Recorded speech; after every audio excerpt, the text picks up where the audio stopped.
an absolutely delicious apple pie. Let's make it. First, we start with the crust.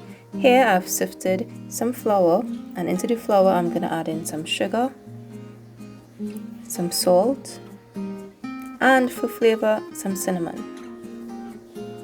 Then I'm going to mix this together. I'm going to add in some oil, and what the oil does is coat the flour so that the butter isn't going to absorb too much into the flour.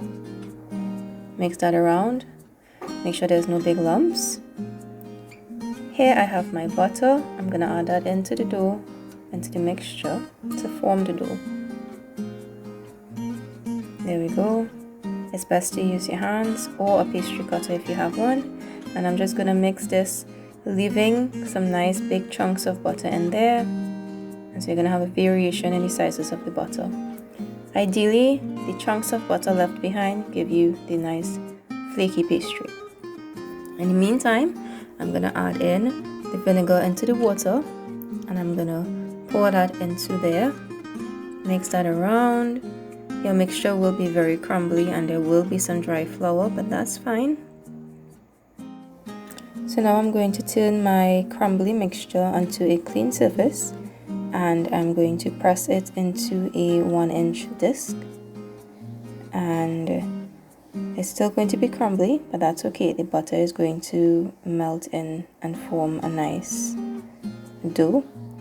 And then we're going to press, we're going to cut, and then we're going to fold. And you see the nice layers forming. And you just repeat the process. I would say maybe 4 times. If you're doing a larger amount of dough, you could repeat the process maybe 5 or 6 times. So you press, you cut, and you fold. If you think that the dough is a little bit too sticky, you could put a little bit of oil or flour onto your hands, and that would help. Also, if you're using a large amount of dough, you could use a rolling pin to flatten. You do want to move with some urgency so that the butter does not melt into the flour too much. Once finished, we're going to press this together.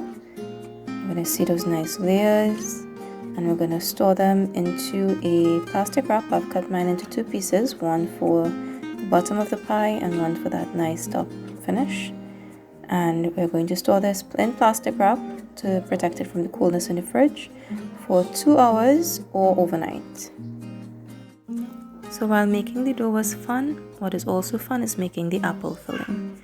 So I have here my apples that I'm going to peel, core, and thinly slice.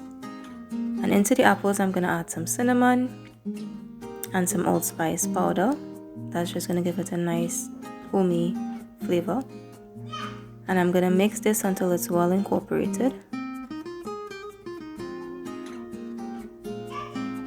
And once that is incorporated, I'm going to set this aside and get started on the sauce. So here I have my butter that's melting into a nice saucepan. And once the butter is melted, I'm going to add in some flour. And I'm going to stir this around, making sure to break up any clumps of flour. And I'm going to let my flour cook into the butter for about a minute. I'm going to make sure to stir so that it doesn't burn. And now I'm getting ready to add in my sugar, half brown sugar and half white sugar. And in with the sugar, I'm going to add in some water. This smells really good right now. I am going to continue stirring until the mixture begins to bubble and is going to start thickening up. You definitely want to add the mix of white sugar and brown sugar so you'll have that perfect balance of sweetness and color as well. And once you're satisfied that it's nice and thick, almost foamy, we're going to let this cool. I'm going to grease a 9-inch pie dish and set that aside. And now we work with our pie crust. Flouring our surface properly so that the crust does not stick. And we're going to roll this into a circle just big enough to fit into our pan. I am prying each end towards the center before I flip to make sure that it does not stick. And I'm going to continue to roll this. You can do this on plastic wrap. I'm doing it on a mat, which is fine. And I'm gonna lay the dough directly over the pan and gently press from the inside of the pan first and then onto the sides. I'm trying to avoid any cracks in the crust so that my filling does not leak out into the pan. Pressing the dough onto the edges of the pan, and there we go. The excess flour can easily be brushed off with a pastry brush, and the crust is ready. And now we pour the caramel sauce over the apples, and we're gonna stir this until it's incorporated. It smells fantastic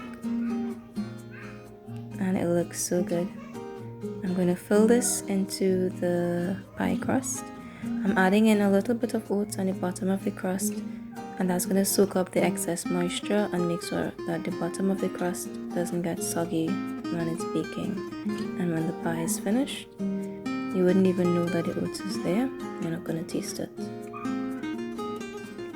And now we work on the top of the apple pie. And we just repeat the process of rolling out, making sure it does not stick to the mat. I'm rolling the pastry outwards one direction at a time. I'm going to flip once just to make sure that it does not stick to the surface. A light brush of flour, and we're ready to create some designs. And here is mine. I'm going to lay the design over the pie and press the edges together, just like so. I've mixed 1 egg with 2 tablespoons of water, and I'm going to brush my egg wash on top of the crust to give me a beautiful golden color. You can sprinkle some sugar on top also if you like. My pie is going to bake in a preheated oven at 400 degrees for 10 minutes, and then at 375 degrees for 30 minutes or until golden brown. And here is my pie, fresh from the oven. It's still bubbly, but it smells so good. Your crust is nice and flaky. Ideally, let the pie sit for 2 hours so that the filling has time to set before you can enjoy.